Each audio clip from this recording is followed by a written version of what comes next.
then I just need to turn them over, right? So that I get them dirty again. So then I just need to do, how do I do this?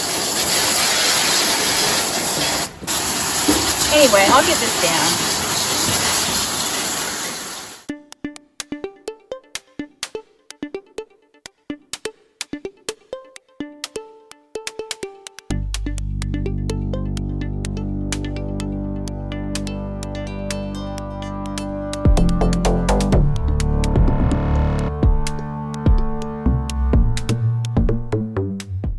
So this is my Salanova lettuce. It goes in my lettuce mix, and this is how it was supposed to work. I planted 3 beds in succession, first, second, third, and I was going to cut a full bed one week, next week, and then come back, and by that time this would be ready to cut the next week.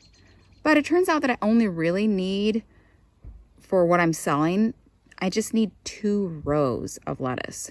So what I did was I cut 2 rows one week, 2 rows another week, 2 rows the next week, and this is the one I cut last week.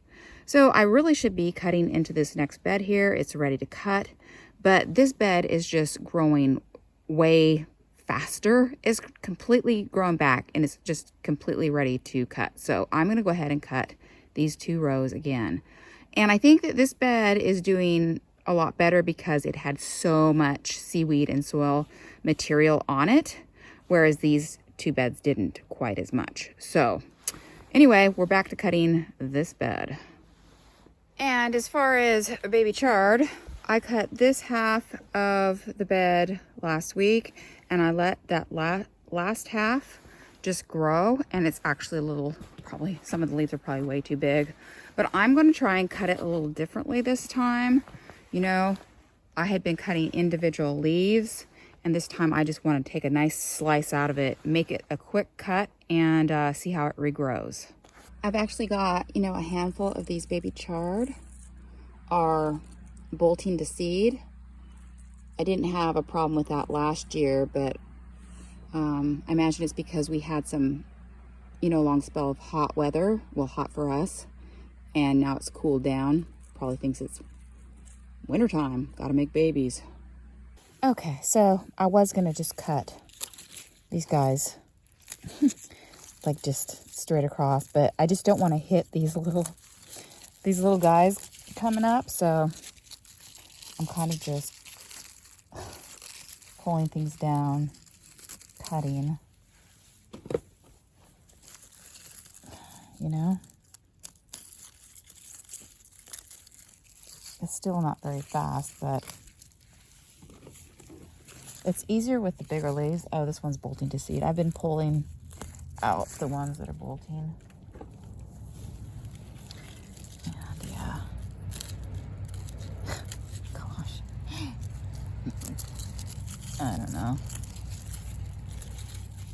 So yeah, pulling them one way, cutting. Still taking me a while. I just don't want to hit those leaves and get them cut in half and then have them, a bunch of them grow back like little half leaves. So anyway, this guy's a different color. Done. I am harvesting orach for the first time in my new patch here, my 3rd planting of orach. So I clipped back some of the big guys from this new patch of orach, and I'm over here in the old patch, and I am seeing a lot of rot going on.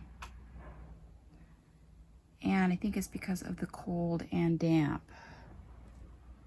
Probably mostly because of the damp. Greenhouse dripping on cucumbers dripping on orach. Oakley dokley, so I thinned these guys out just a little bit. And I've got the doors cracked. A little bit of airflow go through here. I have carrots and beets ready this week. Yay! These are my beets. They kind of ended up popping out of the ground a little bit, the tops. I mean, not their leaf, but like the root, you know, is kind of sticking out of the ground quite a bit. So it's almost like I need to hill them up next year or something. But they're kind of nice. They're kind of all twisted. They're cylinder beets, you know, the long skinny ones that look like a fat carrot. And I like those because if they grow right, you know, they should save some space, you know? Yeah, rather than being the round ones that have to have a little bit more shoulder room. Anyway, I was watching video by Ryan of A Little Dirt Never Hurt, and he had done I think it was his second patch of beets were transplanted, and I think I might do that next year. I think there was somebody else was doing that, they were giving that a try. But you know, that would solve my seeding problem for beets, is to go ahead and transplant them. So I'm going to keep an eye out on folks who are doing that, see if they like it, because anyway, that might work better, especially with the Jang seeder, doesn't like to seed beets. Carrots. I have lots of carrots. Some of these are kind of more for, you know, they take a little bit longer. My giants of Colmar need to get bigger. So I'm kind of harvesting some of, like I had just like some old seed of yaya and mokum. I accidentally mixed my, what are those called? Merita. My Merita variety carrot, which is supposed to be a really yummy carrot. I accidentally mixed them in with my giants of Colmar, so I do not know where they are. Anyway, so I told folks today, I put out on Facebook that I've got like just a bunch of beets, you know, per family, but as many carrot bunches as people want. So we'll see as those kind of, those orders trickle in. But anyway, new and shiny from the garden, carrots and beets. Hi guys, I'm harvesting beets. I've never sold, is that true? That's true. I've never sold beets before. And so I was trying to figure out like, how am I gonna do this?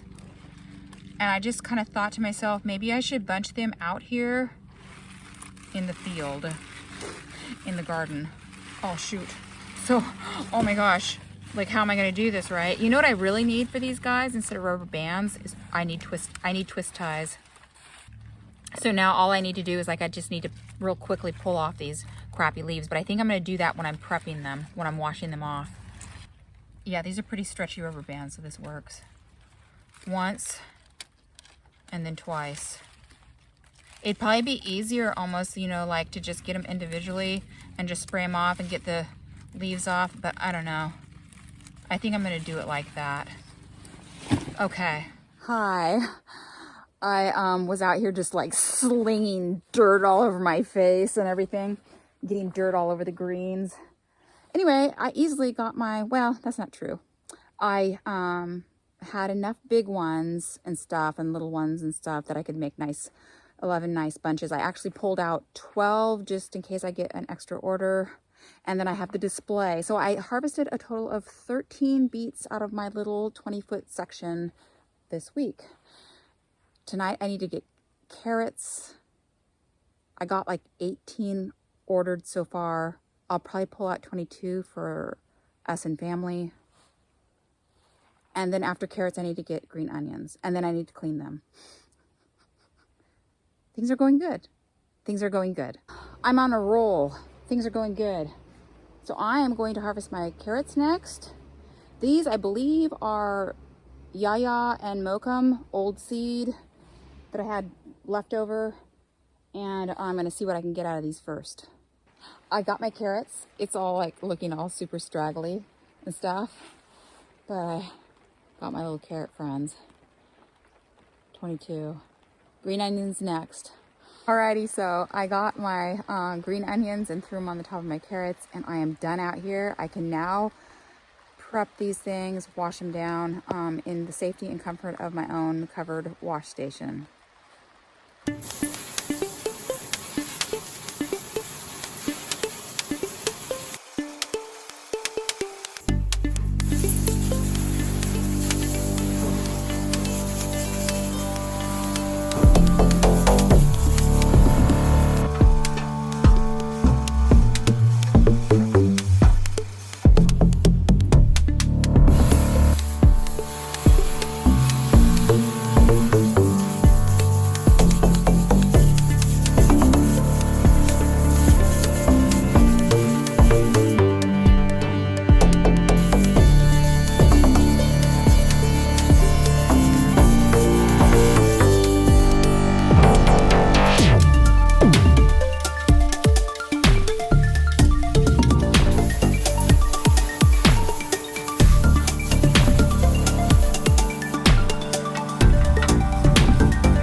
people, so it goes. So it is slug o'clock in the morning, and I'm out here attempting to get nine bunches of basil, plus 3 ounces of basil, plus a little extra basil for Peter in payment for, in exchange for scapes, garlic scapes. So, hello.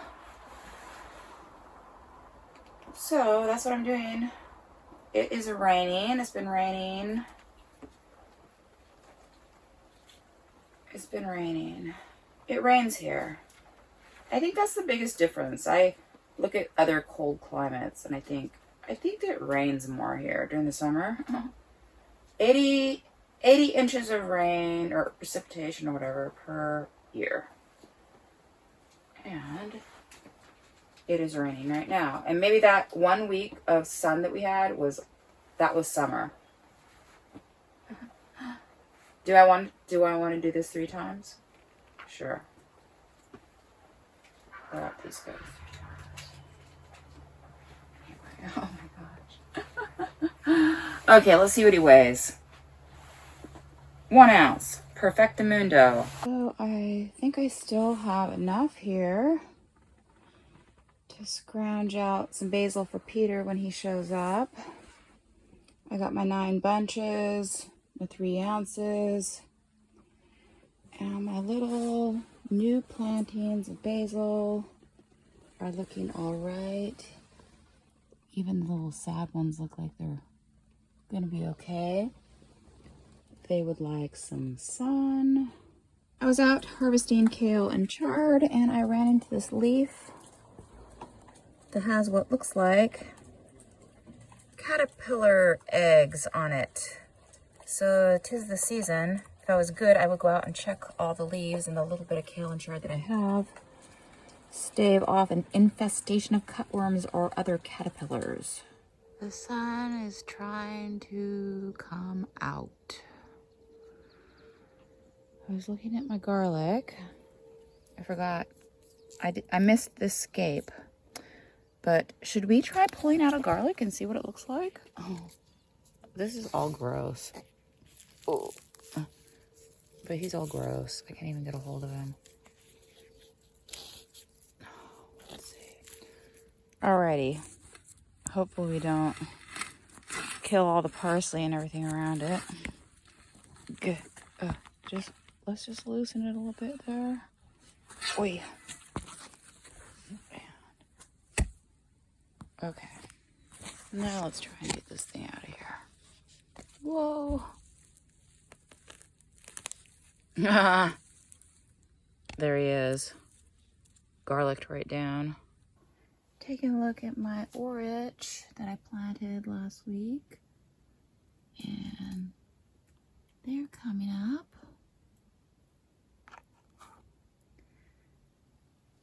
And it's interesting how I pushed back all of these carrots back behind the cucumbers.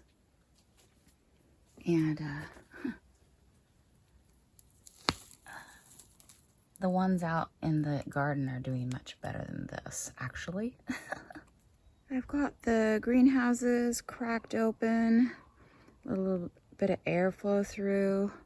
I'm cutting this half a bed of baby chard because it's just getting so big that by next week it's going to be too big. I'm seeing holes in it that do not look like slugs, really. I don't know what these are. I think I remember seeing something like this last year. Little holes like this. They're bigger this time.